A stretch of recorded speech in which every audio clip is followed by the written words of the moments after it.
नमस्कार दोस्तों, साहित्य समाधान के मंच से मैं डॉक्टर रीता गौड़ आपका हार्दिक स्वागत करती हूँ, अभिनंदन करती हूँ। दोस्तों, पिछली सत्र से हमने रामचरितमानस के उत्तरकांड पर बात करनी शुरू की थी। कांड थोड़ा लंबा है, इसलिए थोड़ा समय लगेगा। पिछले सत्र में हमने पढ़ा था उत्तरकांड में कि श्री राम अयोध्या लौट आए हैं, सीता जी और लक्ष्मण जी तथा अपने सभी मित्रों के साथ, जिन्होंने युद्ध में उनकी सहायता की, उन सबको साथ में लेकर अयोध्या लौटे हैं। उनका स्वागत कर रहे हैं। वे वामदेव और वशिष्ठ मुनि से मिल चुके हैं, भरत से उनकी भेंट हो चुकी है। उसके बाद का प्रसंग क्या आगे बढ़ता है, उसे हम आज के सत्र में पढ़ने वाले हैं, समझने वाले हैं। इस सत्र में दोस्तों दो स्तुतियां हैं बहुत महत्वपूर्ण, तो आपको खास तौर पर यह ध्यान देना है कि उन कौन सी स्तुति किसके द्वारा गाई गई है और अर्थ को अच्छी तरह से समझने का प्रयास करना है। संभव है कि इन स्तुतियों पर आधारित प्रश्न पूछे जाएं और किससे पहले मिले, क्या मिलने का क्रम रहा है अयोध्या आकर, इस बात पर भी आपको अपना ध्यान केंद्रित करना है। चलिए शुरू करते हैं आज का सत्र। उत्तरकांड भाग 2, यानी रामचरितमानस में तो एक ही उत्तरकांड है, ये अपने सत्र का भाग 2 है। भरतानुज लक्ष्मण पुनि भेटे, दुसह बिरह संभव दुख मेटे। अब तुलसीदास जी वर्णन कर रहे हैं कि किस तरह से 14 वर्ष के वनवास के बाद श्री राम लक्ष्मण जी और सीता जी के साथ जब लौटे हैं तो वो किस क्रम में मिल रहे हैं। तो वे कहते हैं भरतानुज, भरतानुज यानी भरत के छोटे भाई।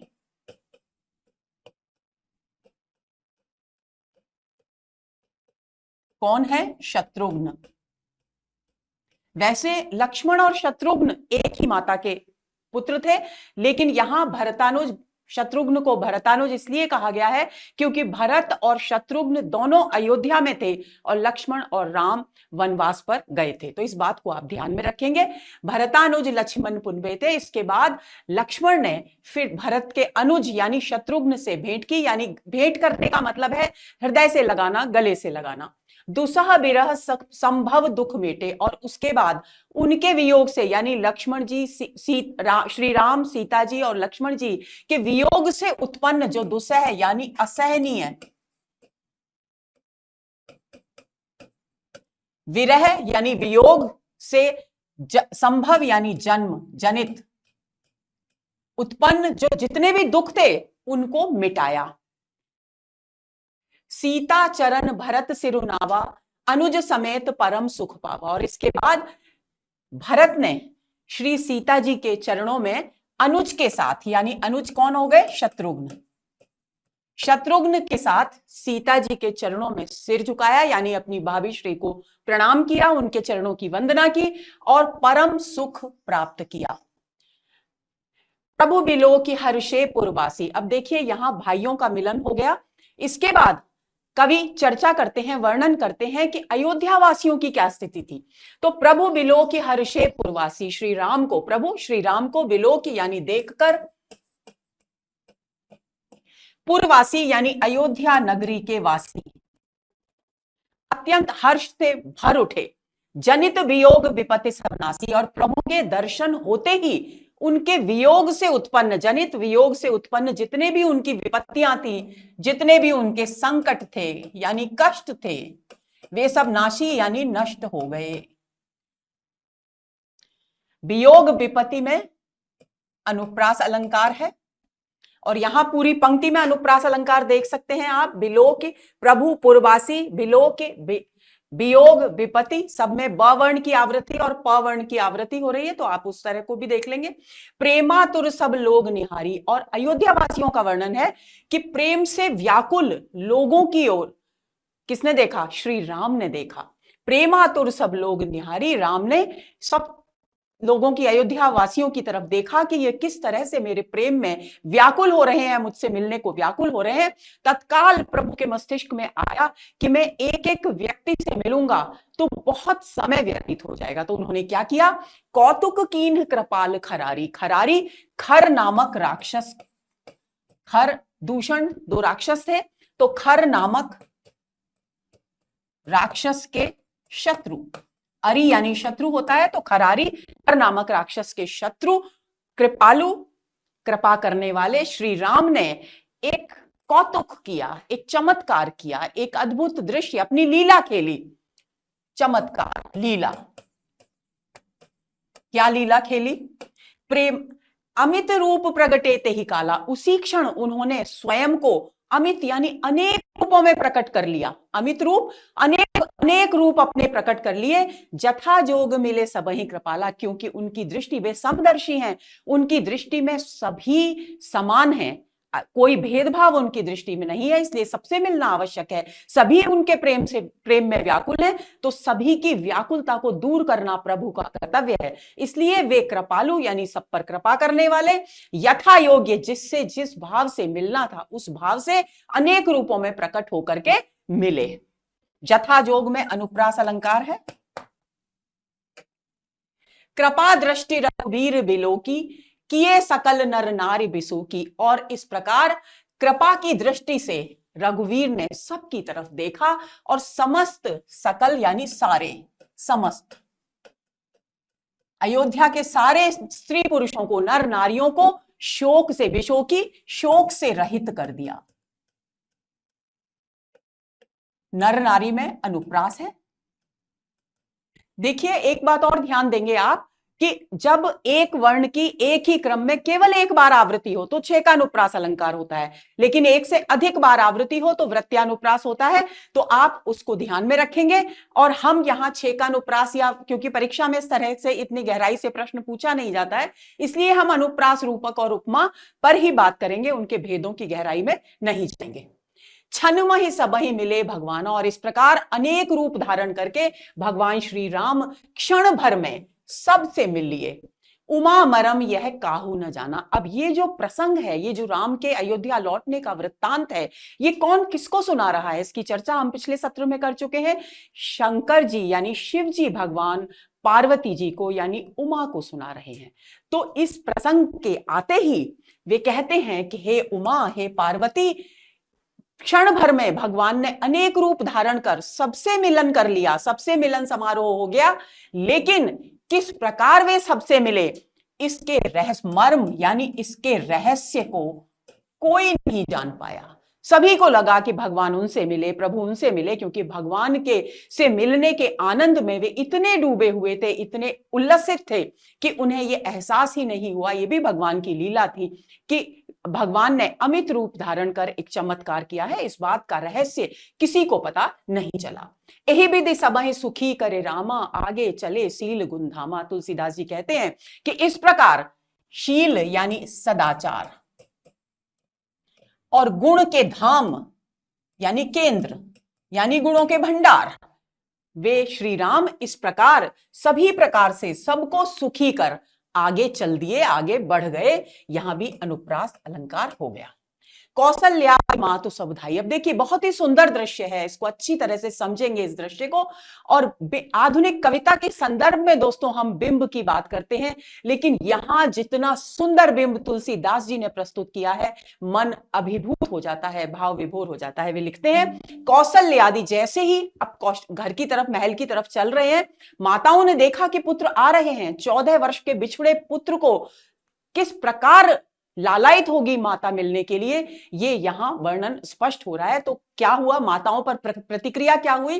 कौशल्यादि मातु सब भाई। कौशल्या आदि जो तीनों माताएं थी, कौशल्या, सुमित्रा और कैकेयी, तीनों माताएं धाई यानी दौड़ पड़ी पुत्रों से मिलने की ओर। निरखी बच्छ जनु धेनु दवाई, और माताओं का श्री राम और लक्ष्मण की तरफ व्याकुल होकर दौड़ना, उनसे मिलने के लिए दौड़ना कैसा लग रहा था? ऐसा लग रहा था मानो धेनु यानी कोई गाय अपने बछड़े को देखकर, निरखे देखकर, उसकी ओर दौड़ पड़ी हो। तो जनु वाचक शब्द का प्रयोग, तो यहां उत्प्रेक्षा अलंकार। अब इसी वर्णन को कौशल्यादि मातु सबधाई, माताएं किस प्रकार गाय की तरह, जैसे गाय अपने बछड़े से मिलने के लिए व्याकुल होती है, शाम को लौटती है, जब बछड़े को घर पर छोड़कर जाती है के लिए, तो जब वो लौट कर आती है तो अपने बछड़ों से मिलने के लिए बहुत व्याकुल होती है। तो जिस तरह से वो दौड़ती है, उसी तरह से माताएं श्री राम और लक्ष्मण से मिलने के लिए दौड़ पड़ी। और एक इस छंद में उस दृश्य को पूरी तरह से साकार कर देते हैं तुलसीदास जी। वे लिखते हैं, जनु धेनु बालक बच्छ तज, ग्रह चरण बन पर बस गई, दिन अंत पुर रुख स्रवत थन, हुंकार कर धावत वही। अब वे कहते हैं कि जिस प्रकार जनु, जिस प्रकार धेनु यानी गाय अपने बालक बछड़े को छोड़कर चरने के लिए वन में जाती है, कैसे? विवश होकर, क्योंकि उसे पता है कि यदि वो वन में चरने के लिए नहीं गई तो अपने बछड़े को दुग्धपान नहीं करवा पाएगी।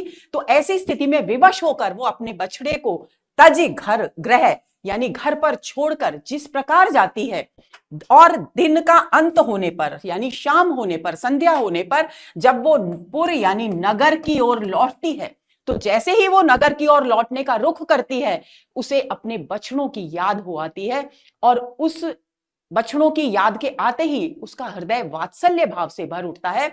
और क्या होता है? वात्सल्य भाव से भरने के कारण उसके थनों से दूध की धारा बहने लगती है। स्रवत यानी थनों से दूध की धारा बहने लगती है, और वो हुंकारती हुई, रम्हाती हुई तेजी से अपने बछड़ों की ओर यानी घर की ओर दौड़ पड़ती है। तो ये जो बिंब है, वही बिंब यहां तुलसीदास जी ने कौशल्या, सुमित्रा और कैकेयी माताओं पर आरोपित किया है कि वे भी इसी प्रकार व्याकुल होकर दोनों पुत्रों की ओर दौड़ी। और यहां उत्प्रेक्षा अलंकार है, अति प्रेम सब मातु भेटी, बचन मृदु बहुविधि कहे, गई विषम विपति वियोग, भव तिन हर्ष सुख अगणित लहे। और इस प्रकार सभी माताएं अत्यधिक प्रेम से भरकर अपने पुत्रों से मिली, और उन्होंने अनेक प्रकार के मृदु यानी कोमल वचन कहे, बहुविधि अनेक प्रकार के। आप अंदाज लगा सकते हैं कि किस प्रकार 14 वर्ष से बिछड़े हुए पुत्रों से मिलने पर कितने प्रकार की शंकाएं, कितने तरह के सवाल एक माता के मन में हो सकते हैं। तो वहां तो 3 माताएं थी, तो उन्होंने अनेक प्रकार से के वचन कोमल स्वर में अपने पुत्रों से कहे, गई विषम विपति वियोग भव, तिन हर्ष सुख अगणित लहे। और इस प्रकार अपने पुत्रों को देखते ही उनकी जो वियोग की विषम विपत्ति थी, जो पुत्र के वियोग में जो संकट काल, जो पीड़ा चल रही थी, वो सब गई, चली, समाप्त हो गई, और उन्होंने हर्ष और सुख, अनगिनत हर्ष यानी असीमित आनंद और सुख लहे यानी प्राप्त किया। देखिए, विषम विपत्ति वियोग अनुप्रास अलंकार।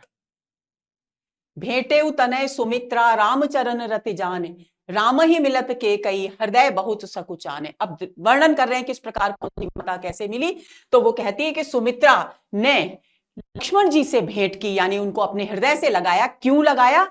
रामचरण रति जानी। ये है कुल की मर्यादा कि राम के चरणों में उनका अथाह सीमित प्रेम जानकर, भक्ति जानकर उन्होंने अपने पुत्र तनय यानी पुत्र को हृदय से लगाया, लक्ष्मण को हृदय से लगाया।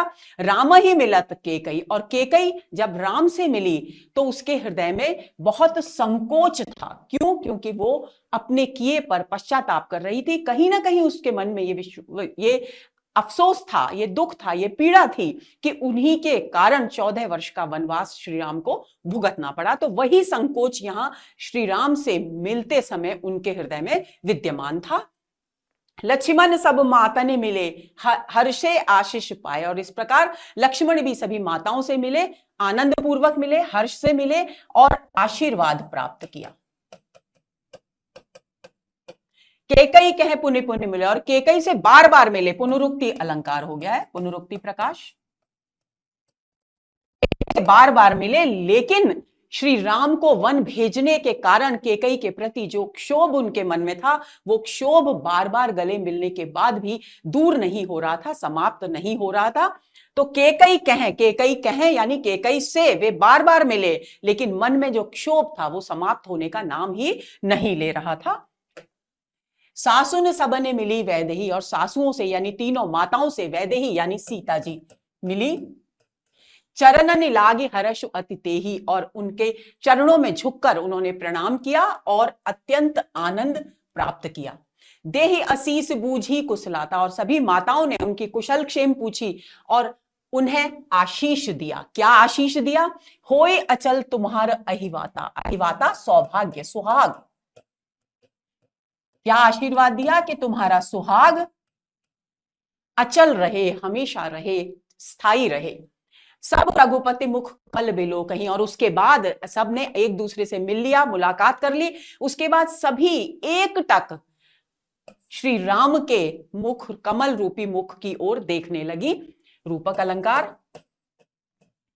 मंगल जान नयन जल रूकई। अब भावावेग के कारण, वात्सल्य के आवेग के कारण उनकी आंखों में जल है। पीड़ा का जल नहीं है, बल्कि अति उत्साह और अति भावावेग के कारण जल है।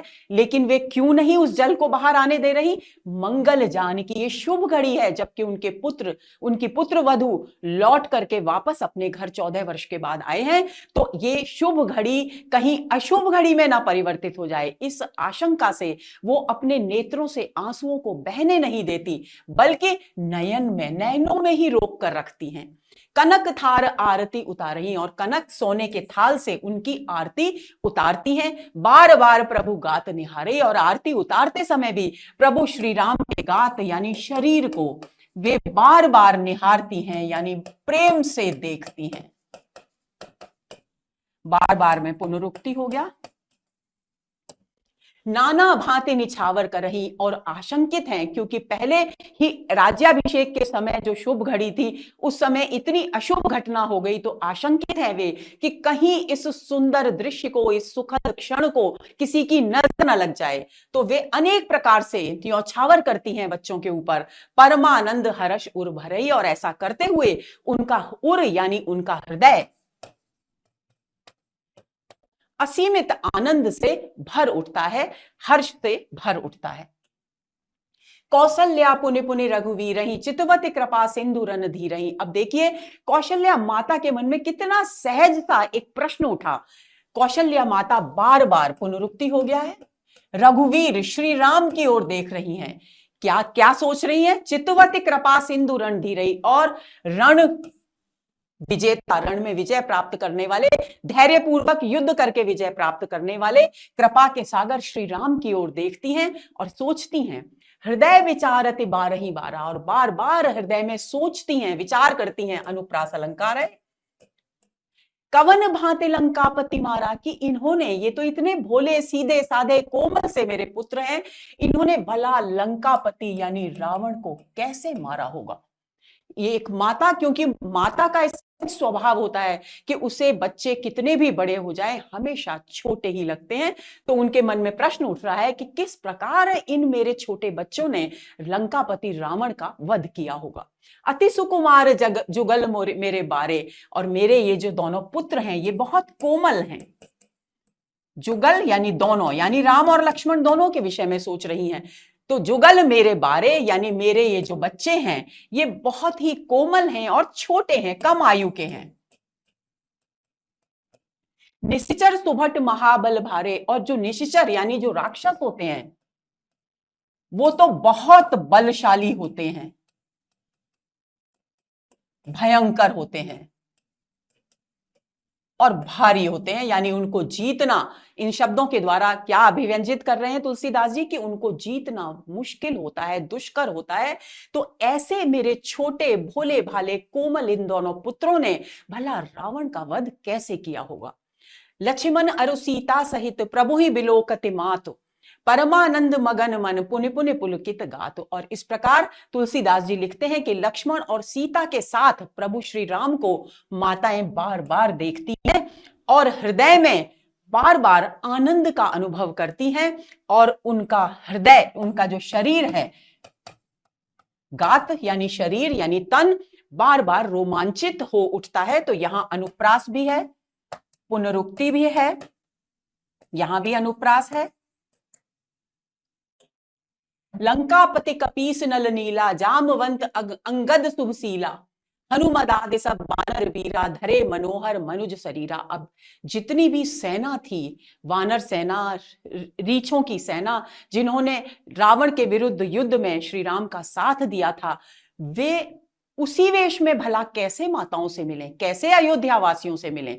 बड़ा संकट था। तो उन्होंने क्या किया? लंकापति यानी विभीषण, विभीषण राक्षस कुल के थे।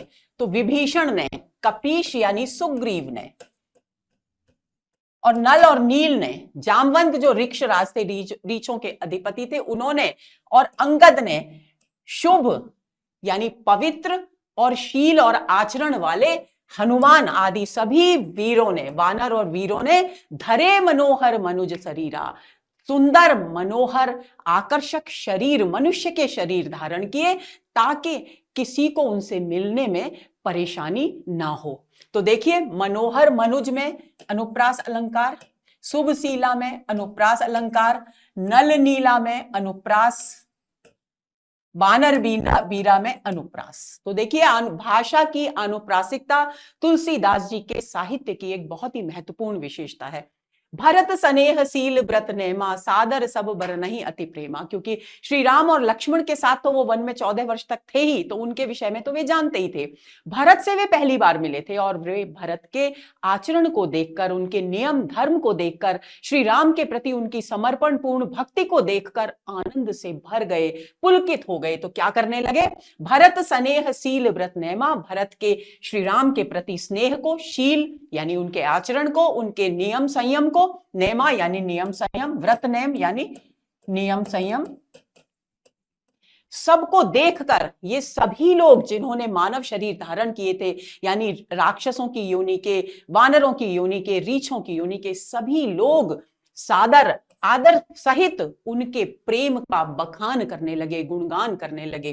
देखी नगर बासिन के रीति, और उसके बाद जब उनकी दृष्टि अयोध्या वासियों पर पड़ी तो उन्होंने देखा कि अयोध्या वासी भी श्री राम के प्रति प्रेम से भरे हुए हैं, और तो उन्होंने उन नगरवासियों के हृदय में श्री राम के प्रति जो प्रेम देखा, सकल सरारहि प्रभु पद प्रीति। तो वे प्रभु श्री राम के पद यानी चरणों में उनके प्रेम की सराहना, सभी के सभी, सकल यानी सभी, सराहना करने लगे, यानी प्रशंसा करने लगे।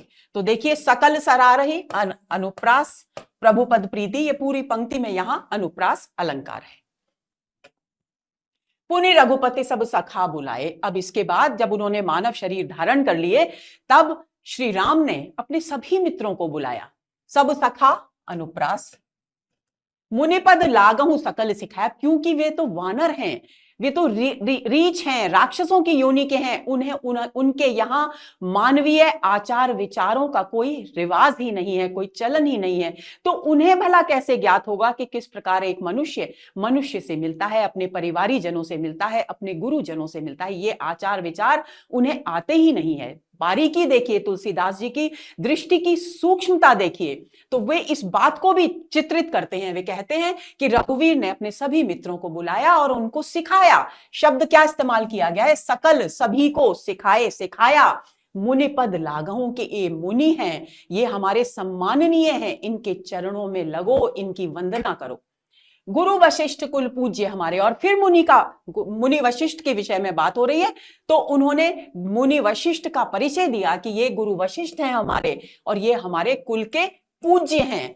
इनकी कृपा दनुज मारे, हमने जो युद्ध की भूमि में जिन राक्षसों का मर्दन करने में, वध करने में, उनका नाश करने में हमने जो सफलता प्राप्त की, वो सफलता हमारी नहीं है, बल्कि इन्हीं की कृपा का परिणाम है।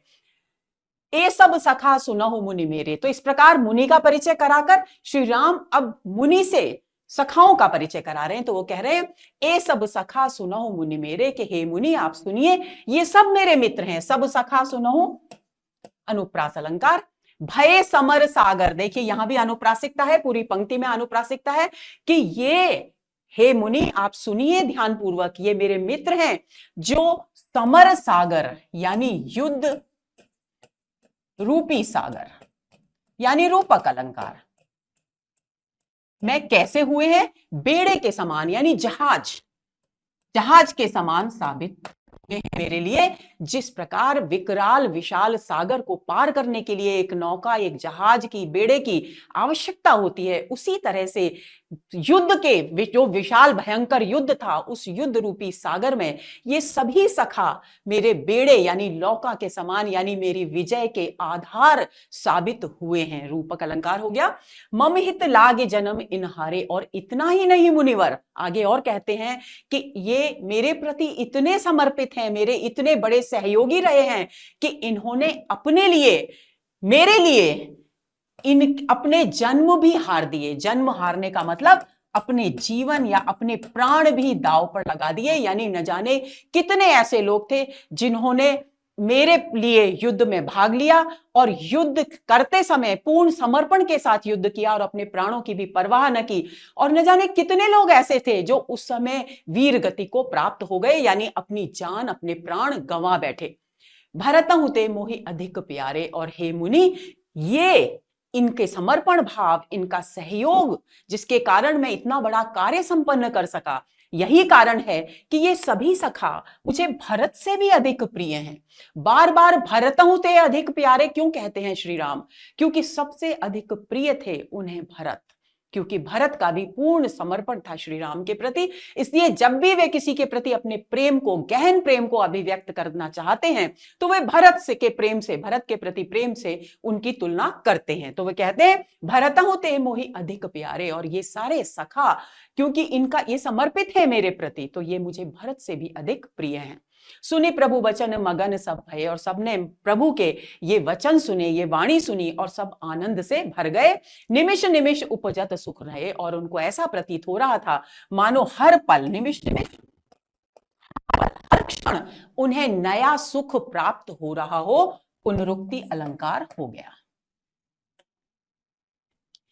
कौशल्या के चरण निपुनितिन नायउ मात, आशीष दीने हर्ष तुम प्रिय मम जिमि रघुनाथ। इसके बाद उन सभी ने कौशल्या, माता कौशल्या के चरणों में प्रणाम किया। कौशल्या के चरण ने, कौशल्या के चरणों में प्रणाम किया। पुण्य, उसके बाद मस्तक, माथा, नायक यानी झुकाया, उन सब ने झुकाया यानी प्रणाम किया। आशीष दीने हर्ष तुम, और कौशल्या माता ने उन्हें क्या आशीर्वाद दिया? उनको आशीर्वाद देते हुए कहा कि तुम मुझे उसी प्रकार प्रिय हो जिस प्रकार मुझे श्री राम प्रिय हैं। जिमे रघुनाथ, जिस प्रकार जैसे मुझे राम प्रिय हैं वैसे ही मुझे तुम सब भी प्रिय हो। सुमन वृष्टि नव संकुल भवन चले सुख कंद, चढ़ी अटारिन देखई नगर नारी नर वृंद। और आगे कवि तुलसीदास जी कहते हैं कि इतने आनंददायक दृश्य को देखकर इतनी पुष्प वर्षा हुई कि सुमन वृष्टि, फूलों की वर्षा से, फूलों की वर्षा से नभ संकुल, आकाश भर गया। और ऐसे सुंदर मांगलिक वातावरण में, ऐसे उल्लसित वातावरण में भवन चले सुखकंद, सुख के मूल, सुख के आधार यानी सबको सुख प्रदान करने वाले श्री राम अपने भवन की ओर चले, यानी महल की ओर चले। चढ़ी अटारने देखें नगर नारी नर वृंद। अब क्योंकि जिज्ञासा है नगरवासियों में, वे इस दृश्य का एक भी पल छोड़ना नहीं चाहते, तो अब जब क्योंकि भीड़ बहुत ज्यादा है, लोग बहुत ज्यादा है, दृश्य स्पष्ट रूप से दिखाई नहीं दे रहा है, तो वे नर नारियों के समूह, वृंद यानी समूह, अटारियों पर यानी अपने अपने घरों की ऊपरी मंजिलों पर चढ़ गए। चढ़ी अटारिन देखन नगर नारी नर वृंद, अनुप्रास अलंकार हो गया। देखने के लिए ऊपर चढ़ गए। कंचन कलश विचित्र सवारे, और वे सब अयोध्या के नर नारी आनंद में इतने भरे हुए थे कि उन्होंने कहा, उन्होंने सोचा कि कोई भी ऐसा कार्य न हो जिससे कि इस मांगलिक दृश्य में, इस मंगलकारी उत्सव में कोई विघ्न या कोई बाधा पैदा हो। इसलिए सबने अमंगल को दूर रखने के लिए क्या किया? कंचन कलश, सोने के जो कलश थे उनको विचित्र संवारे, उनको सजाया, बहुत तरह तरह से सजाया। सबहि धरे सज निज निज द्वारे, और अपने अपने घर के बाहर उन मंगल कलशों को सजाया ताकि अमंगल की छाया भी वहां तक न आ सके। निज निज पुनरुक्ति, सबहि धरे सज संवारे, कंचन कलश, अनुप्रास। बंधनवार पताका केतु, सबने बनाए मंगल हेतु, और सबने अपने अपने घरों पर बंधनवार, ध्वजाएं, पताकाएं सुसज्जित की, लगाई, क्योंकि ये सब हमारी संस्कृति में उल्लास का, मंगल का, शुभ का प्रतीक मानी जाती है। यानी सारे मांगलिक चिन्ह वहां एकत्र कर लिए गए। सबने बनाए मंगल हेतु, मंगल के सारे जितने भी कारण हैं, जो भी मंगल की अभिव्यक्ति के माध्यम है, उन सबको सबने अपने अपने घरों पर सजा लिया ताकि अमंगल की छाया भी अयोध्या की नगरी पर पड़ने न पाए। बीथी सकल सुगंध सिंचाई, और बीथी यानी जो गलियां थी,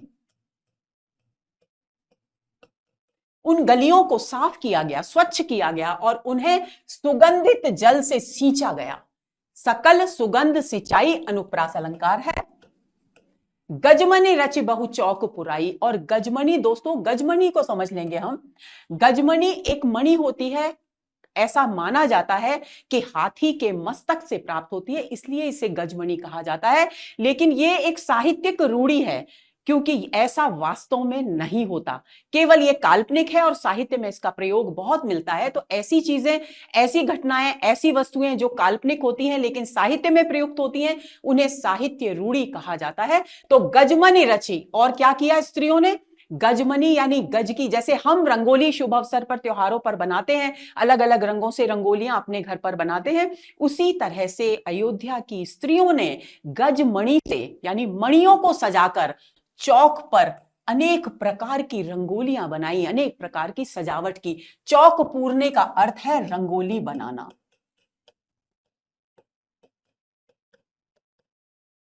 नाना भांति सुमंगल साजे, और इस प्रकार अनेक प्रकार के मांगलिक द्रव्य, मांगलिक कार्य उन्होंने किए और उससे नगर को, अपने घरों को सजाया।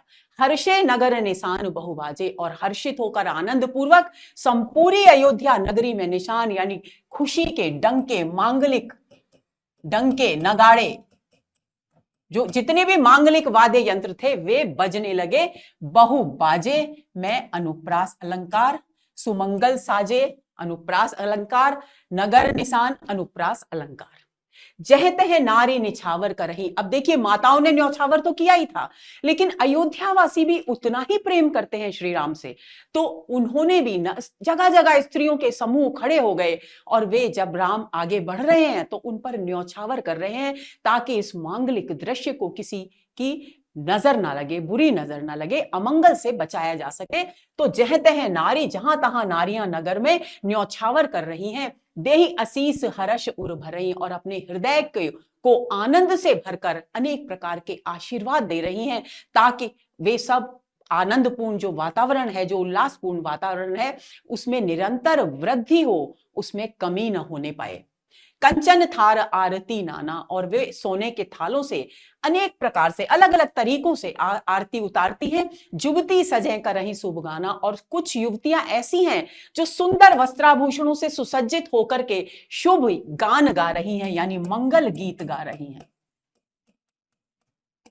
महसूस कर रहे हैं आप लोग कि किस प्रकार पूरा का पूरा राम के अयोध्या महल में प्रवेश करने से पहले का पूरा अयोध्या का दृश्य हमारी आंखों के सामने तुलसीदास जी ने साकार कर दिया है। जब भी वर्णन में एक ऐसी विशेषता हो जहां पूरा का पूरा दृश्य पाठक के सामने ऐसे साकार हो जाए मानो वो वहां उन्हें, उनकी आंखों के सामने ही घटित हो रहा है, तो वही बिंब होता है।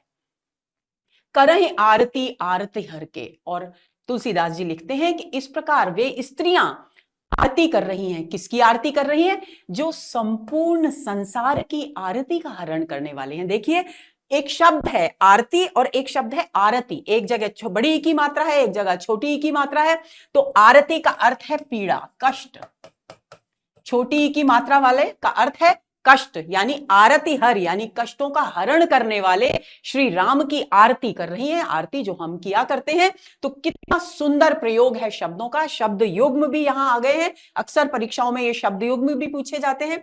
कर रहे आरती आरती हर के, इस प्रकार वे स्त्रियां श्री राम की, जो कि संपूर्ण संसार के कष्टों का हरण करने वाले हैं, उनकी मांगलिक आरती कर रही हैं।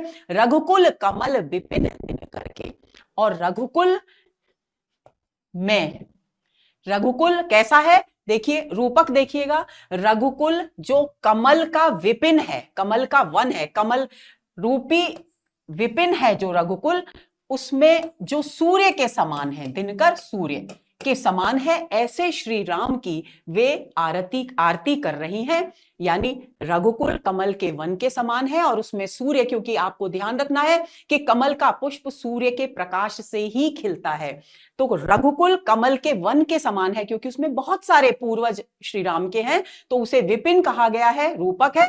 और दिनकर कौन है? सूर्य है। कौन? श्री राम। तो वे जो आरती यानी सभी के कष्टों का हरण करने वाले हैं, रघुकुल के वन के सूर्य हैं, उनकी वे आरती कर रही हैं। और यहां अनुप्रास अलंकार भी हो गया है और रूपक तो है ही। हाँ, रूपक तो बताना ही भूल गई हूं मैं। पुर शोभा संपत्ति कल्याणा, निगम शेष शारदा बखाना, तेव यह चरित देख ठग रहे, उमा तासु गुण नर किम कहीं। और आगे तुलसीदास जी कहते हैं कि इस समय पुर यानी अयोध्या नगरी की जो शोभा है, जो सौंदर्य है, जो संपत्ति है यानी समृद्धि है, जो कल्याण की जो भावना है अयोध्या नगरी की, उसका वर्णन तो कवि कहते हैं कि निगम यानी हमारे शास्त्र, शेष यानी शेषनाग, यानी शारदा यानी सरस्वती जी करते हैं। उनका वर्णन तो वे सब करते हैं। तेव यह चरित देख ठगई, जो इतना नगर की शोभा, समृद्धि और कल्याण का वर्णन करते हैं विस्तार से, वे इस सुंदर दृश्य को देखकर ठगे से रह गए। और उमा तास गुण नर किम कहीं, और उनके मुंह से ठगे से रहने का मतलब है, लेकिन आश्चर्यचकित हो जाना, इतना आश्चर्य में भर जाना कि केवल देखते ही रहें और मुंह से कोई शब्द ना निकले, ये होता है ठगे रह जाना। तो वे कौन? सारे शास्त्र, सारे पुराण, हमारे शेषनाग, शारदा यानी सरस्वती मां, ये सभी उस सुंदर दृश्य को देखकर ठगे से रह गए, यानी उनसे उस सौंदर्य का वर्णन करते नहीं बना। शिव जी पार्वती जी से कहते हैं कि हे उमा, जिसका वर्णन स्वयं निगम यानी शास्त्र, शेषनाग और शारदा नहीं कर सके, सरस्वती नहीं कर सके, भला मनुष्य, कोई साधारण मनुष्य उन गुणों का बखान कैसे कर सकता है। नारी कुमुदनी अवध सर, रघुपति बिरह दिनेश, अस्त भय बिगसत भई, निरखि राम राकेश। यहां रूपक अलंकार, सांग रूपक अलंकार है।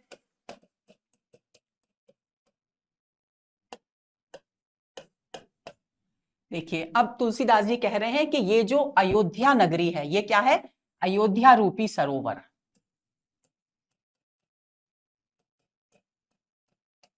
अयोध्या रूपी सरोवर। अब इस अयोध्या रूपी सरोवर में जो अवध की स्त्रियां रूपी कुमुदनी के फूल हैं,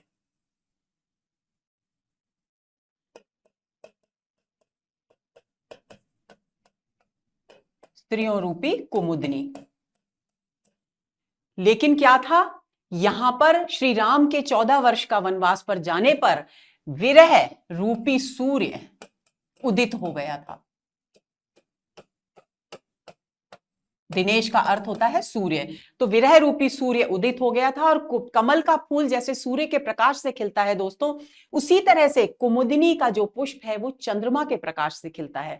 तो कवि कहते हैं कि अयोध्या रूपी सरोवर में रघुपति के वियोग का रूपी सूर्य के उदित होने पर इस सरोवर में खिली हुई जो स्त्री रूपी कुमुदिनी के पुष्प थे, वे सब मुरझा गए थे।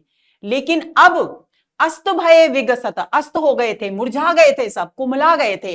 विगसत भई, लेकिन अचानक ये सारे के सारे कुमुदनी के फूल विकसित हो गए, खिल गए। विगसत भई यानी खिल गए। कैसे खिल गए? निरखि राम राकेश, के जैसे ही राम अयोध्या लौटे तो यहां राम को चंद्रमा बताया गया है। राकेश का अर्थ होता है चंद्रमा, यानी राम रूपी चंद्रमा को देखकर विकसित हो गए। जो मुरझा गए थे वो राम रूपी चंद्रमा को देख करके विकसित हो गए। इस प्रकार यहां सांग रूपक अलंकार है। हो ही सगुन सुख विविध विधि, बाजहि गगन निशान, पुर नर नारी सनाथ करे, भवन चले भगवान। आगे तुलसीदास जी कहते हैं कि इस प्रकार सारे शुभ शगुन हो रहे हैं, सब जगह मांगलिक वातावरण है, मांगलिक चिन्ह सजाए गए हैं सब संपूर्ण नगर में। और इतना ही नहीं, जितने भी शुभ, अनेक प्रकार के शुभ वाद्य यंत्र हैं, वे सब गगन निशान यानी डंका, नगाड़ा, वो सारे जो निशान हैं वो इतनी उच्च ध्वनि में बजाए जा रहे हैं, उन पर मांगलिक धुन निकाली जा रही है कि उससे गगन यानी आकाश भी गुंजायमान है। पुर नर नारी सनात कर, इस प्रकार नगर के सभी नर नारियों को यह एहसास दिलाकर, जो उनके वियोग की अग्नि में 14 वर्ष से जल रहे थे, उन सबको अपने होने का, अपनी शरण में होने का एहसास दिलाकर भगवान श्री राम भवन की ओर चले, यानी अपने महल की ओर चले। प्रभु जानी के कई लजानी, और प्रभु क्योंकि अंतर्यामी है, उन्होंने मन ही मन देख लिया महल की तरफ जाते समय, महसूस कर लिया कि केकई, माता केकई लज्जित हैं अपने किए पर और वे संकोच कर रही हैं मुझसे मिलने में। प्रथम तासु ग्रह गए भवानी, इसलिए शिवजी कहते हैं कि हे भवानी, उन्होंने माता केकई के संकोच को जान लिया श्री राम ने, क्योंकि वे अंतर्यामी हैं, इसलिए सबसे पहले वे माता केकई के महल की ओर गए। ताहे प्रबोधे बहुत सुख दीना, और उनको तरह तरह से समझाया ताकि वे पश्चाताप की अग्नि में और न जलें और पीड़ा न भोगे। तो उन्हें ताहे प्रबोधे, उन्हें समझाया और उन्हें सुख दिया। पुण्य निज भवन गवन हरिकीना, और उसके बाद उन्होंने अपने महल की ओर गवन यानी प्रस्थान किया। कृपा सिंधु जब मंदिर गए, पुर नर नारी सुखी सब भये। अब क्योंकि 14 वर्ष का से अकेला था, सूना था वो भवन, वो महल जहां श्री राम रहा करते थे, तो ऐसी स्थिति में जब वो कृपा सिंधु भगवान अपने मंदिर यानी अपने महल पहुंचे, तो नगर के सभी स्त्री पुरुष आनंद से भर गए, सुख का अनुभव करने लगे कि चलिए अब 14 वर्ष से सूना था, खाली था ये महल, लेकिन अब श्री राम यहां लौट आए हैं, तो उन्होंने अपने हृदय में सुख का अनुभव किया। गुरु वशिष्ठ द्विज लिए बुराई, और इसी समय जैसे ही वे अपने महल पहुंचे श्री राम, गुरु वशिष्ठ ने द्विज यानी ब्राह्मणों को बुला लिया। आज सुघरी सुदिन समुदायी, और ब्राह्मणों को बुलाकर गुरु वशिष्ठ ने क्या कहा, उन्होंने कहा कि आज सुंदर घड़ी है। सुंदर घड़ी यानी अच्छा मुहूर्त है,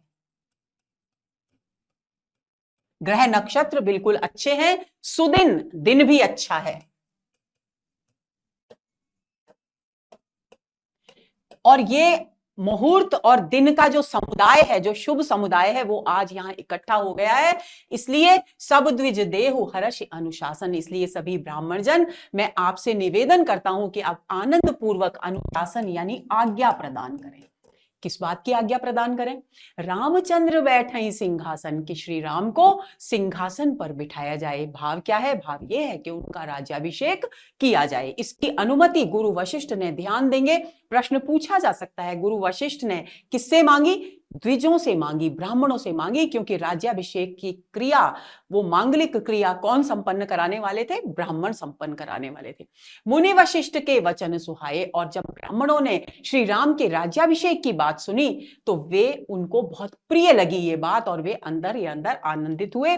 सुनत सकल विप्रन अति भाए, और सभी ने इस बात को सुनकर, देखिए अनुप्रास अलंकार हो गया है, सभी ने इस बात को सुनकर, सभी ब्राह्मणों ने अंदर ही अंदर बहुत आनंद का अनुभव किया। सबको ये बात अत्यंत प्रिय लगी। कहे बचन मृदु विप्र अनेका, जग अभिराम राम अभिषेका, और कहने लगे, जो विप्र थे यानी ब्राह्मण, जो अनेक ब्राह्मण थे, वो कई प्रकार के कोमल वचन कहने लगे, और क्या बोले? जग अभिराम राम अभिषेका, के राम का अभिषेक, राजा के रूप में राम का जो राज्याभिषेक है, वो संसार के सौंदर्य में वृद्धि करेगा, संसार के लिए सौंदर्य का प्रतीक बनेगा। संकेत किस तरफ है? संसार के लिए सौंदर्य के प्रतीक का मतलब क्या है? राम राज्य की स्थापना की ओर संकेत कर रहे हैं तुलसीदास जी। अब मुनिवर विलंब नहीं कीजिए, इसलिए हे मुनिवर, कौन कह रहे हैं? द्विज कह रहे हैं, ब्राह्मण गण कह रहे हैं वशिष्ठ मुनि से कि अब आप विलंब मत कीजिए, देर मत कीजिए, महाराज कहे तिलक करीजिए, और महाराज का यानी श्री राम का तिलक कीजिए, यानी उनका राज्याभिषेक करवाइए। तब मुनि कहे सुमंत्र सन, सुनत चले हर्षाय, रथ अनेक बहुबाज गज तुरत सवारे जाए। और उसके बाद जैसे ही द्विजों से, ब्राह्मणों से अनुमति प्राप्त हुई, तुरंत मुनि वशिष्ठ ने सुमंत्र को बुलाया और उनको सारा समाचार सुनाया। सुमंत्र भी उस समाचार को सुनकर हर्ष से भरकर आज्ञा का पालन करने के लिए तुरंत चल दिए, तुरंत प्रस्थान कर गए। और उन्होंने क्या किया? तत्काल अनेक रथ, अनेक प्रकार के वाजी यानी घोड़े, अनेक हाथी तुरंत सुसज्जित करने का आदेश दिया। जाकर तुरंत सुसज्जित करने का आदेश दिया। क्यों आदेश दिया? क्योंकि राज्याभिषेक में जिन मांगलिक वस्तुओं की आवश्यकता थी, वे मांगलिक द्रव्य, वे मांगलिक वस्तुएं तत्काल उन्हें चाहिए थी। इसलिए उन्होंने तुरंत प्रभाव से इस बात को आगे बढ़ाया, इस कार्य को सजाया, यानी रथ तैयार किए, बाजी यानी घोड़े तैयार किए और गज तैयार किए। जहते हैं धावन पठई पुनि मंगल द्रव्य मंगाए, हर्ष समेत वशिष्ठ पद पुनि सिरुनायव आए। और उसके बाद उन्होंने उन सब हाथी, घोड़े और रथों को जह तह दौड़ा दिया, जहां तहां यानी भिन्न भिन्न दिशाओं में दौड़ा दिया, दौड़ाकर भेज दिया, क्योंकि जल्दी चाहिए, समय कम है। तो धावन यानी दौड़ाकर, पठई यानी भेज दिया, पुनि मंगल द्रव्य मंगाया। और इस प्रकार जितने भी मांगलिक द्रव्य राज्याभिषेक के लिए आवश्यक थे, वे सब मंगा लिए। और उसके बाद आनंद से भरकर वे वशिष्ठ के पास पुनः लौट आए, उनको ये समाचार देने के लिए कि कार्य संपन्न हो चुका है, और उनके चरणों में अपना मस्तक आकर के पुनः झुका दिया। अब अवधपुरी अति रुचिर बनाई। अब राज्याभिषेक के लिए अयोध्या में फिर से सजावट हुई, तो अवधपुरी को अत्यंत सुंदर बनाया गया, यानी उसे सजाया गया, सुंदर सजावट की गई। देवन सुमन वृष्टि झरिलाई। और देवता भी राम के राज्याभिषेक के समाचार को सुनकर आनंद से भर उठे, और उन्होंने आकाश से सुमन वृष्टि की झड़ी लगा दी, यानी पुष्प वर्षा की झड़ी लगा दी। राम कहा सेवकन बुलाई, प्रथम सकन अनुभाव जाओ। उधर राम ने क्या किया? राम ने सबसे पहले सेवकों को बुलाया अपने महल में पहुंचकर, और उनको आदेश दिया कि सबसे पहले उनके मित्रों को अनुभावो यानी स्नान कराया जाए।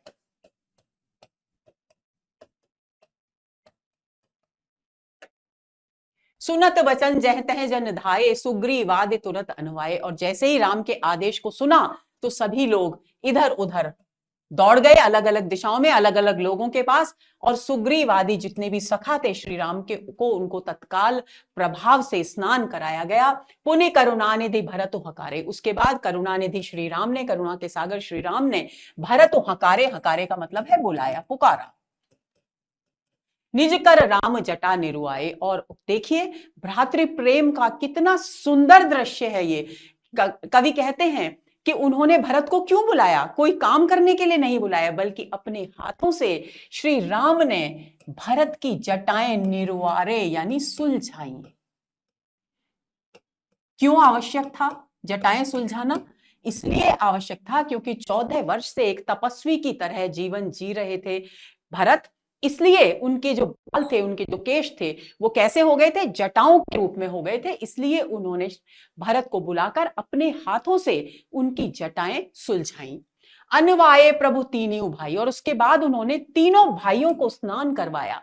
भगत वत्सल कृपालु रघुराई। इसीलिए तुलसीदास जी कहते हैं कि श्री राम भगत वत्सल यानी भक्तों से प्रेम करने वाले हैं, भक्तों से स्नेह रखने वाले हैं। वत्सल, वत्सल का तद्भव है ये, वत्सल यानी भक्तों से प्रेम करने वाले, और कृपालु कृपा करने वाले हैं श्री राम। इन सब गुणों को बताते हुए उन्होंने, तुलसीदास जी कहते हैं कि उन्होंने अपने तीनों भाइयों को स्नान कराया। भरत भाग्य प्रभु कोमलताई, शेष कोटि सकहि न गाई। अब तुलसीदास जी कहते हैं कि भरत का सौभाग्य और प्रभु का कोमल स्वभाव इतना असीमित है, इतना अद्भुत है कि शब्दों में उसका वर्णन नहीं किया जा सकता। यानी करोड़ों, कोटि सत यानी 100 करोड़, 100 करोड़ शेषनाग भी अगर प्रभु श्री राम की कोमल स्वभाव का और भरत के सौभाग्य का वर्णन करें, तो उसका वर्णन करने में समर्थ नहीं होंगे। इतना असीमित कोमलता है श्री राम के स्वभाव में, और इतना असीमित भाग्य, सौभाग्य है भरत का। पुण्य निज जटा राम विबराए। अब भरत की जटाएं सुलझाने के बाद श्री राम ने अपनी जटाएं बिबराए यानी सुलझाई। गुरु अनुशासन मांगे नहाए, और फिर गुरु से आज्ञा ली स्नान करने की, और फिर उसके बाद उन्होंने स्नान किया। अनुशासन का अर्थ यहां पर वो अनुशासन नहीं है जिस अर्थ में हम लोग प्रयोग करते हैं, बल्कि यहां अनुशासन का अर्थ है आज्ञा लेना। करे मज्जन प्रभु भूषण साजे, और फिर मज्जन, मज्जन का अर्थ है स्नान। और इस प्रकार प्रभु श्री राम ने स्नान करके अपने शरीर को विभिन्न प्रकार के वस्त्राभूषणों से सुसज्जित किया। यानी अभी तक वे तपस्वी वेश में थे, अब वे राजसी वेश में आ गए। अंग अनंग देख सतलाजे, और तुलसीदास जी लिखते हैं कि राजसी वेश धारण कर, वस्त्राभूषण धारण कर श्री राम का सौंदर्य इतना अद्भुत दिखाई देने लगा कि उनके उस सौंदर्य के समक्ष अनंग यानी कामदेव, कितने कामदेव, शत यानी 100 कामदेव। कामदेव को क्योंकि सौंदर्य की सीमा माना जाता है, पराकाष्ठा माना जाता है, इसलिए तुलसीदास जी कह रहे हैं कि श्री राम के अंगों के सौंदर्य को देखकर उनके सामने 100 कामदेवों का सौंदर्य भी लज्जित हो रहा था। कामदेव सौंदर्य के उपमान हैं और उनको लज्जित बता रहे हैं तुलसीदास जी, यानी उपमान की हीनता और उपमेय की श्रेष्ठता। श्री राम यहां उपमेय है, उपमेय की श्रेष्ठता बताई जा रही है। तो कौन सा अलंकार होगा? व्यतिरेक।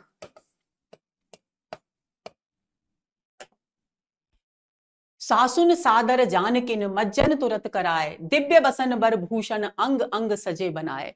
और उसके बाद तुलसीदास जी लिखते हैं कि जिस प्रकार इन सब भाइयों ने स्नान किया, उसी तरह से सासुन ने यानी तीनों माताओं ने मिलकर सीता जी को, जानकी को स्नान कराया। दिव्य आभूषण, दिव्य वसन यानी वस्त्र, और बर यानी श्रेष्ठ, भूषण यानी आभूषण उनके अंग प्रत्यंग में सजाए यानी उन्हें पहनाए। अंग अंग पुनरुक्ति अलंकार हो गया। ब्राह्म बाम दिस शोभति रमा रूप गुण खाने, देखि मातु सब हर्षि जन्म सुफल निज जाने। और तुलसीदास जी कहते हैं कि इस प्रकार सुसज्जित स्नान होने के बाद राजसी वेशभूषा में वस्त्राभूषणों से सुसज्जित होकर श्री सीता जी श्री राम के वाम भाग में, वामांगिनी कहा जाता है पत्नी को, इसलिए वो वाम भाग में, वाम दिशी यानी वाम दिशा में, बाई दिशा में शोभायमान हुई। और वो रमा, लक्ष्मी, नाम अलग अलग है लेकिन शक्ति वही एक है। तो कहीं पर श्री नाम आएगा, कहीं लक्ष्मी नाम, कहीं गौरी नाम आएगा, सब एक ही बात है। तो राम के वाम भाग में शोभायमान हुई सीता जी, लक्ष्मी के, उस लक्ष्मी जी के यानी रमा के उस सौंदर्य को, उन गुणों का बखान शब्दों में नहीं किया जा सकता। देख माँ तो सब हर्षी जन्म सुफल ने जान, और माताओं ने जब उनके सौंदर्य को देखा तो वे अंदर ही अंदर इस दृश्य को देखकर अपने जन्म को, अपने जीवन को सफल मानने लगी और आनंद का अनुभव करने लगी। सुनु खगेश तेहि अवसर ब्रह्मा शिव मुनि वृंद, चढ़े विमान आए सब सुर देखन सुख कंद। अब देखिए एक और बात को ध्यान में रखना है, ये पूरा का पूरा प्रसंग शिव जी के द्वारा पार्वती जी को सुनाया जा रहा है। शिव जी के द्वारा पार्वती जी को सुनाए जा रहे इसी प्रसंग में एक अंतर प्रसंग चलता है जिसमें काकभुशुंडी गरुड़ को कथा सुना रहे हैं। तो अभी तक शिव जी की प्रसंगों की चर्चा थी और शिव जी के प्रसंग के अंतर्गत ही काकभुशुंडी का गरुड़ संवाद है। पिछले सत्र में भी मैंने आपको बताया था, आपको ध्यान रखना है। तो वो क्या कहते हैं? सुनु खगेश, खगेश यानी गरुड़, पक्षीराज गरुड़, पक्षियों के राजा माने जाते हैं गरुड़, तो उन्हें कहा गया है पक्षीराज कि हे पक्षीराज सुनिए, उसी अवसर पर, इतने मांगलिक अवसर पर ब्रह्मा, शिव और मुनियों के वृंद यानी समूह अपने अपने विमान पर चढ़कर सभी देवतागण सुख कंद, सुख के आधार, सुख के मूल श्री राम को देखने के लिए आ गए। सुखकंद कौन है? सुखकंद है श्री राम। सुखकंद शब्द किसके लिए प्रयुक्त हुआ है? तो आपको ध्यान रखना है, श्री राम के लिए प्रयुक्त हुआ है। तो सुख के मूल अर्थात श्री राम के उस सुंदर रूप को जबकि वे राजसी वेशभूषा में वस्त्राभूषणों से सुसज्जित होकर सीता जी के साथ शोभायमान हो रहे थे, उस पूरे के पूरे दृश्य को देखने के लिए ब्रह्मा, शिव और मुनियों के समूह वहां अवतरित हो गए। और यहां तक के देवता भी उस सुखकंद के उस सौंदर्य को देखने के लिए अपने अपने विमान पर चढ़कर वहां पर आ गए। भाषा में अनुप्रासिकता है और ये बात किसने कही है? खगेश यानी काकभुशुंडी ने पक्षीराज गरुड़ से कहा है।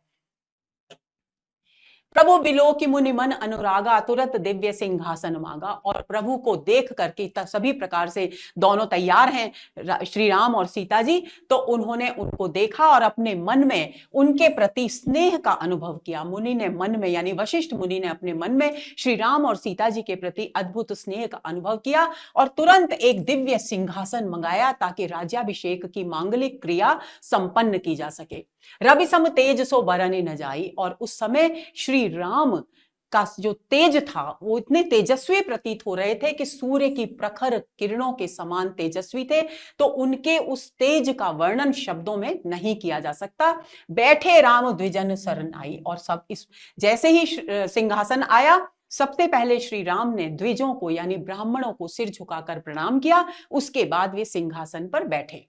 जनक सुता समेत रघुराई, पेख प्रहर्षे मुनि समुदायी। और जिस दृश्य का, जिस पल का, जिस क्षण का अयोध्या की नगरी और राज परिवार के सभी लोग इतने वर्षों से प्रतीक्षा कर रहे थे, वो क्षण अब आ गया था।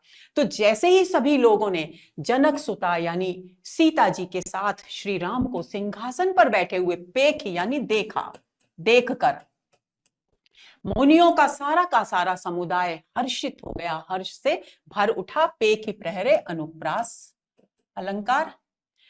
वेद मंत्र तब द्विजन उचारे। और उस मांगलिक अवसर पर द्विजों ने यानी ब्राह्मणों ने वेद मंत्रों का, मांगलिक वेद मंत्रों का उच्चारण किया।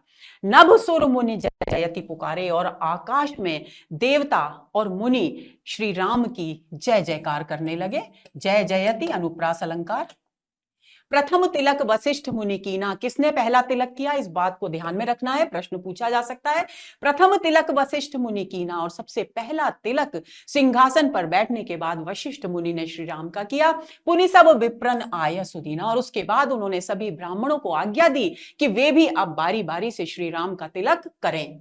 सुत बिलो कहें हर्षी महतारी। और इस प्रकार राम को सिंहासन पर बैठे देखकर सीता जी के साथ और उनका राज्याभिषेक होते देख सारी माताएं महतारी, सारी माताएं आनंद से भर उठी और उन्होंने बार बार उनकी आरती उतारी, बार बार पुनरुक्ति। विप्रन दान विविध विधि दीने। और इस मांगलिक अवसर पर विप्रों को यानी ब्राह्मणों को विविध प्रकार के दान दिए गए। जाचक सकल अजाचक कीन्हे। ध्यान दीजिए कितना सुंदर शब्द प्रयोग है। जाचक यानी याचक। याचक कौन, जो याचना करके जीवन व्यतीत करते हैं यानी भिक्षु। और कितना सुंदर शब्द प्रयोग है। तुलसीदास जी लिखते हैं जाचक सकल अजाचक कीने, कि जितने भी भिक्षु थे उन सबको उन्होंने अभिक्षु बना दिया, अयाचक, यानी उनको इतना दान दिया गया कि जीवन में उन्हें फिर कभी याचना करने का, मांगने का की आवश्यकता ही न पड़े। सभी याचकों को अयाचक कर दिया। सिंहासन पर त्रिभुवन साई, देख सुरन दुंदुभी बजाई। और इस प्रकार सिंहासन पर त्रिभुवन, तीनों लोकों के साईं यानी स्वामी। देखिए स्वामी मूल शब्द है, उसी का तद्भव है साईं। तो ध्यान देंगे, म जो है वो पूरी तरह से लुप्त हो गया है, केवल ई रह गया है और स्वा की जगह केवल सा रह गया है, स और आ रह गया है, व का लोप हो गया है। तो साईं शब्द इस प्रकार बन गया है। तो सिंहासन पर त्रिभुवन साईं, त्रिभुवन तीनों लोकों के, तीनों भुवनों के मालिक स्वामी सिंहासन पर बैठे थे और उन्हें सिंहासन पर बैठे देखकर देवताओं ने दुंदुभी बजाई यानी मांगलिक धुन बजाई। नभ दुंदुभी बाजहि विपुल गंधर्व किन्नर गावही, नाचहि अपछरा ब्रंद परमानंद सुर मुनि पावही। भरतादि अनुज विभीषणांगद हनुमदादि समेत ते, गहे छत्र चामर व्यजन धनु असि चर्म शक्ति विराजते। अब देखिए इस छंद में पूरे के पूरे दृश्य का वर्णन कर रहे हैं। तुलसीदास जी कह रहे हैं कि राम का राज्याभिषेक होने पर उन्हें सिंहासन पर बैठे देखकर आकाश में दुंदुभी, नगाड़े बजने लगे। विपुल गंधर्व किन्नर, गंधर्व किन्नर जो जाति होती है वो नृत्य कला में पारंगत होती है, कलाकारों की जाति होती है। तो गंधर्व और किन्नरों के विपुल यानी समुदाय विभिन्न प्रकार के वाद्य यंत्र बजाते हुए प्रसन्नता से, आनंद से गीत गाने लगे। नाचहि अपछरा, अपछरा यानी अप्सरा, और जो अप्सराएं थी उनके वृंद यानी समूह नृत्य करने लगे आनंद में भरकर। परमानंद सुर मुनि पावहीं, और ये सारा दृश्य देखकर देवता और मुनि परम आनंद की अनुभव करने लगे। भरत आदि अनुज विभीषण अंगद हनुमद आदि समेत थे, और भरत आदि भाई, तीनों भाई विभीषण अंगद और हनुमान आदि जितने भी वानर समूह के सदस्य थे, वे सभी प्रभु के साथ जहां सिंहासन पर प्रभु विराजमान थे, हाथ में छत्र, चामर, व्यजन यानी पंखा, धनु यानी धनुष, असी तलवार, और चर्म यानी चांवर, चांवर डुलाते हैं, वो चांवर और शक्ति लेकर के वहां विराजमान हो गए। यानी सारे मांगलिक जो चिन्ह थे, जो राजसी चिन्ह थे, उन सबको लेकर वे सभी लोग खड़े हो गए। श्री सहित दिनकर वंश भूषण काम बहुविदिश हो गई। और इस अवसर पर सिंहासन पर बैठे हुए दिनकर वंश यानी सूर्य वंश के भूषण यानी आभूषण, सूर्य वंश के आभूषण श्री सहित यानी लक्ष्मी सहित यानी सीता जी के साथ इस प्रकार सौंदर्यशाली लग रहे थे, इस प्रकार शोभायमान हो रहे थे कि वे अनेक कामदेवों के सौंदर्य को भी लज्जित कर रहे थे। उनके सामने अनेक कामदेवों का सौंदर्य भी व्यर्थ था। फिर से व्यतिरेक अलंकार। नव अंबुधर बर गात अंबर पीत सुरमन मोहई, मुकुटांग दादि विचित्र भूषण अंग अंगन प्रति सजे, अंबोज नयन विशाल उर्भुज धन्य नर निरखंत जे। अब देखिए तुलसीदास जी कहते हैं कि कैसे लग रहे हैं श्री राम वहां बैठकर। तो नव अंबुधर, अंबुधर बादल,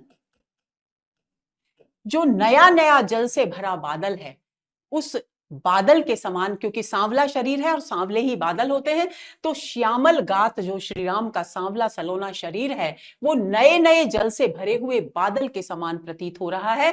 और अंबर पीत सुर मन मोहई, और उन्होंने उस पर पीला वस्त्र धारण कर रखा है। श्यामल वर्ण के शरीर पर पीला वस्त्र धारण कर रखा है। यहां अंबर का मतलब वस्त्र है, आकाश नहीं। पीला वस्त्र धारण करने के कारण उनका सौंदर्य दुगना हो गया है, और उस सौंदर्य को देखकर देवताओं का मन मोहित हो रहा है, मुग्ध हो रहा है। मुकुटांग आदि विचित्र भूषण, और मुकुट और अंग प्रत्यंग में विचित्र अनेक प्रकार के आभूषण उन्होंने धारण किए गए हैं और उनके अंग प्रत्यंग पर अनेक प्रकार की साज सज्जा की गई है, जिसे देखकर, उनके सौंदर्य को देखकर मुनि और देवता सभी का मन मोहित हो रहा है। अंबोज नयन, अंबोज होता है कमल, तो यानी कमल नेत्र। कमल नेत्र कौन है यहाँ? कमल नेत्र है श्री राम। तो कमल नेत्र श्री राम के विशेषताएं बताई जा रही हैं। तो कमल नेत्र हैं जिनका हृदय, जिनकी छाती चौड़ी है, विशाल उर यानी जिनका हृदय विशाल है। दोनों ही अर्थ यहां लीजिए, क्योंकि कृपा सिंधु है तो हृदय तो विशाल होना स्वाभाविक है।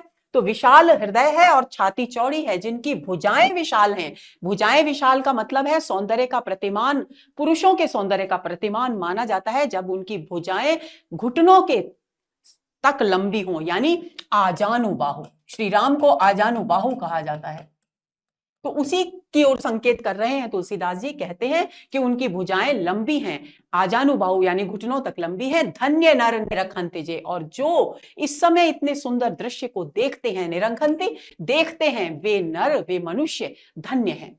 वह शोभा समाज सुख कहत न बनई खगेश। और आगे काकभुशुंडी फिर खगेश यानी पक्षीराज गरुड़ से कहते हैं कि वह उस समाज की, राम के राज्याभिषेक के समय के समाज का जो सौंदर्य था, जो आनंद था, उसको हे खगेश, हे पक्षीराज गरुड़, शब्दों में व्यक्त किया ही नहीं जा सकता। बर नहीं सारद शेष श्रुति सो रस जान महेश।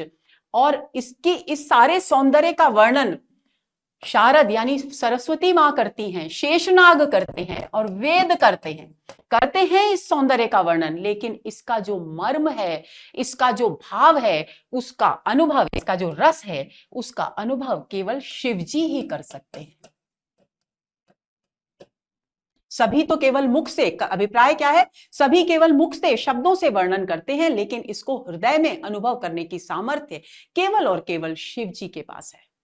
भिन्न भिन्न स्तुति करे गए सुर निज निज धाम। और इस प्रकार तुलसीदास जी लिखते हैं कि अलग अलग प्रकार से श्री राम की स्तुति करके सारे देवता अपने अपने लोक को चले गए, निज निज धाम। निज निज में पुनरुक्ति अलंकार हो गया है। बंदी वेश वेद सब आए तहां श्री राम। और जब सारे देवता चले गए तब बंदी जनों के वेश में, जो चारण भाट हुआ करते थे, जो राजाओं की प्रशंसा किया करते थे, स्तुति गान किया करते थे, मैंने पहले भी बताया था बंदी जन का अर्थ यहां पर कैदी नहीं है बल्कि प्रशंसा करने वाले हैं। तो बंदी जनों का वेश धारण करके चारों वेद वहां पर आए जहां श्री राम थे। प्रभु सर्वज्ञ कीन अति आदर कृपा निधान। और प्रभु क्योंकि सर्वज्ञ हैं, अंतर्यामी हैं, तो उन्होंने जान लिया कि ये जो बंदी जन है ये वास्तव में वेद ही बंदी जनों का वेश धारण करके आए हैं, इसलिए उन्होंने आदर, उन कृपा के सागर श्री राम ने उनका अत्यधिक आदर किया, सम्मान किया। लखेऊ न काहू मरम कछु लगे करन गुणगान। और किसी को लेकिन इस रहस्य का पता नहीं चला, सभी को यह लगा कि बंदी जन स्तुति करने आए हैं, रहस्य की बात कोई नहीं जान पाया और वे बंदी जन श्री राम के गुणों का बखान करने लगे। अब क्या बखान किया, देखिए ये स्तुति मैंने आपसे कहा था कि ये अंश में दो स्तुतियां हैं। तो पहली स्तुति ये है जो वेदों ने बंदी जन के रूप में श्री राम की स्तुति की है। जय सगुन निर्गुण रूप अनूप भूप शिरोमणे, दस कंधरादि प्रचंड निशिचर प्रबल खल भुज बल हने, अवतार नर संसार भार विभंजि दारुण दुख हर दहे। इसको समझ लेते हैं, क्या कह रहे हैं तुलसीदास जी। जय सगुन निर्गुण रूप अनूप भूप शिरोमणे, यहां से शुरू करेंगे अर्थ करना। भूप यानी राजाओं में शिरोमणि, यानी राजाओं में श्रेष्ठ, राजाओं में श्रेष्ठ, अनुपम सौंदर्यशाली, सगुण और निर्गुण रूप से युक्त, हे भगवान आपकी जय हो।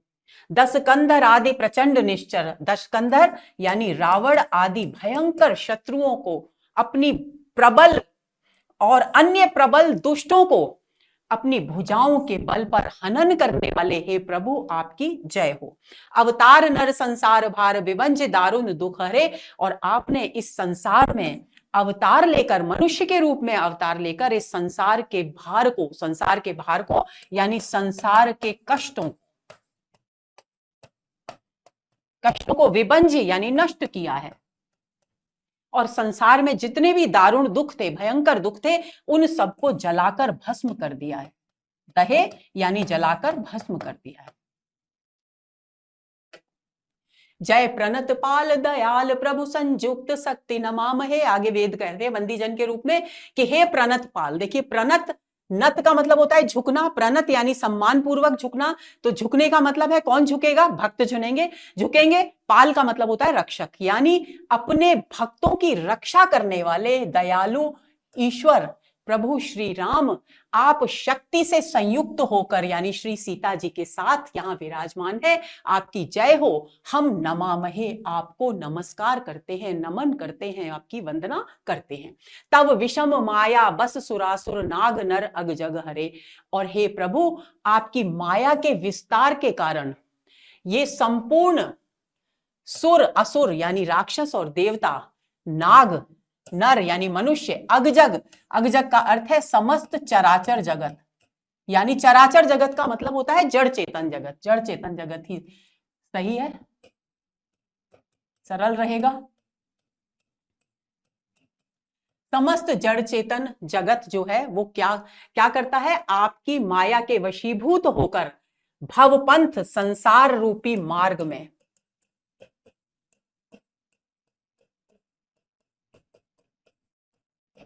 भ्रमित होता है। कैसे भ्रमित होता है, काल कर्म गुणने, समय अपने कर्मों के बंधन और अपने गुणों के कारण अमित अनंत दिनों और रात्रि तक भटकता रहता है, संसार रूपी मार्ग में भ्रमित होता रहता है। जो नाथ कही करुणा बिलोके त्रिविध दुख ते निर्भय। लेकिन इस संसार में जो मनुष्य है स्वामी, आप करुणा की दृष्टि से, समर्पण की दृष्टि से आपकी ओर देखते हैं, उनके इस संसार के तीनों ताप, सारे कष्ट नष्ट हो जाते हैं। त्रिविध दुख यानी दैहिक, दैविक और भौतिक दुख नष्ट हो जाते हैं। भव खेद छेदन दक्ष हम कहूं रक्ष नाम राम नमामहे। और आगे वेद कहते हैं कि भव के, खेद यानी संसार के कष्ट, कष्टों का छेदन करने वाले यानी नाश करने में, दक्ष यानी कुशल, हे राम, हम आपकी वंदना करते हैं। हम कहूं रक्ष, हमारी भी आप रक्षा कीजिए। हम आपका नमन करते हैं, आपकी वंदना करते हैं। जो ज्ञान मान विमत्त तव भव हरने भक्ति न आदरी। लेकिन जो मनुष्य ज्ञान के, मान के, अहंकार में मस्त होकर के संसार के दुखों को हरने वाली आपकी भक्ति का आदर नहीं करते, उनके साथ क्या होता है? ते पाए सुर दुर्लभ पदादपि परत हम देखत हरि। हमने ऐसे लोगों को जो आपके प्रति भक्ति का आदर नहीं करते, उन्हें हमने देवताओं का दुर्लभ स्थान प्राप्त करने के बाद भी, पदादपि पद को प्राप्त करने के बाद भी, परत हम देखत हरि, हे प्रभु हमने उन्हें नीचे गिरते देखा है, यानी पतन होते देखा है। विश्वास करे सब आस परे हरे दास तव जे होई रहे। लेकिन जो पूरे विश्वास से, पूरे समर्पण भाव से आपके भक्त सब कुछ छोड़कर, सब परिहरी यानी सब कुछ छोड़कर आपके दास होकर रहते हैं, जप नाम तव बिनु श्रम तरहि भवनाथ सो समराम है। और वे बिना श्रम के, ऐसे मनुष्य बिना परिश्रम के ही आपके नाम का जप करते हुए इस संसार रूपी सागर से पार हो जाते हैं। हे ऐसे स्वामी श्री राम, हम आपको समराम है स्मरण करते हैं। जे चरण शिव अज पूज्य रजसु परस मुनि पत्नी तरी। आगे तुलसीदास जी कहते हैं कि जिन चरणों को की पूजा भगवान शिव करते हैं, अज यानी ब्रह्मा जी करते हैं, और जिनके चरणों की पूज्य रज का मांगलिक स्पर्श पाकर मुनि पत्नी यानी अहल्या का उद्धार हो गया था।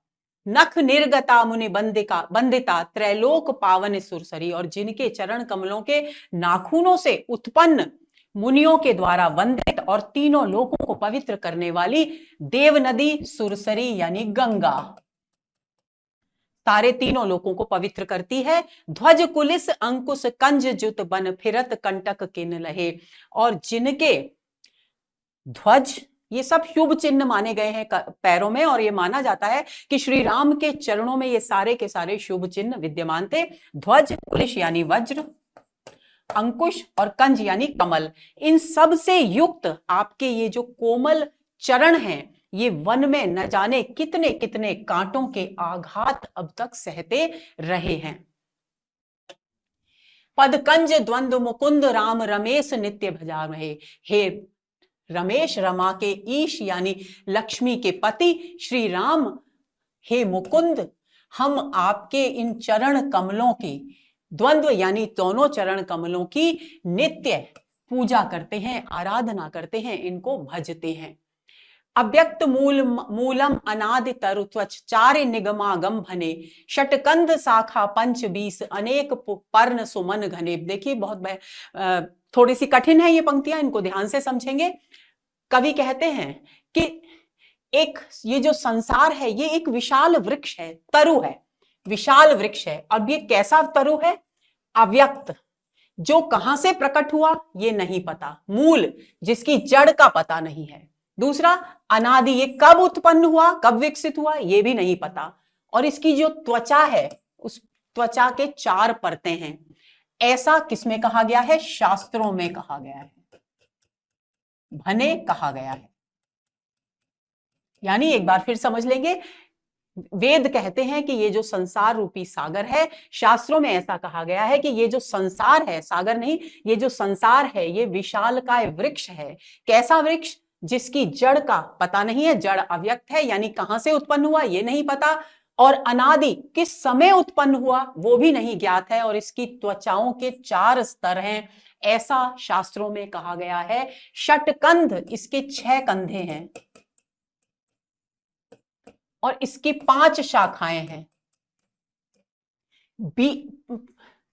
नहीं, पंच 20, 25 शाखाएं हैं, इसकी 25 शाखाएं हैं, 25 शाखाएं हैं। और ये पूरा का पूरा विशालकाय जो वृक्ष है वो अनेक पर्ण यानी पत्तों और घने पुष्पों से सुसज्जित है, सुशोभित है। फल जुगल विधि, और ये संसार रूपी जो वृक्ष है, ये इसकी खास बात क्या है?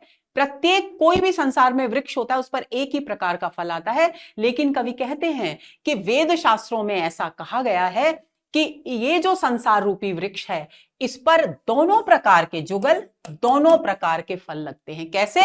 कटु और मधुर, कड़वे भी और मीठे भी, यानी सुख और दुख, संघर्ष और आनंद, हर्ष और विषाद, ये सभी कुछ यहां लगता है, इस बात की ओर संकेत किया है। और इस पर एक ही बेल आश्रय लेकर, अकेली एक बेल, एक लता आश्रय लेकर के विकसित होती है। पल्लवत फूलत नवल नित संसार बिटप नमामहे, और इस संसार रूपी वृक्ष ऐसा है जो हर पल नए पत्तों और फूलों से सुसज्जित होता रहता है। ऐसे संसार रूपी वृक्ष जो क्या है, श्री राम स्वयं आप हैं, उनको हम नमन करते हैं, उनकी हम वंदना करते हैं।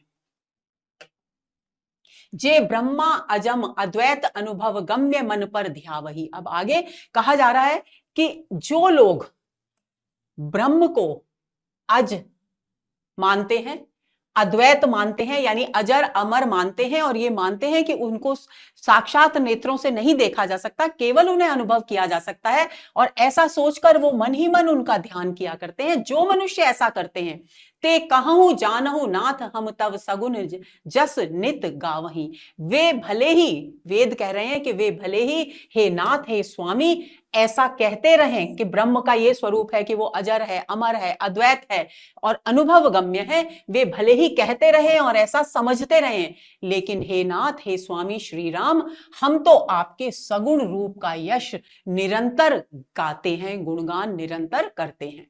करुणायतन प्रभु सद्गुणाकर देव यह बर मांगही। इसलिए हे करुणायतन, यानी हे करुणा के सागर,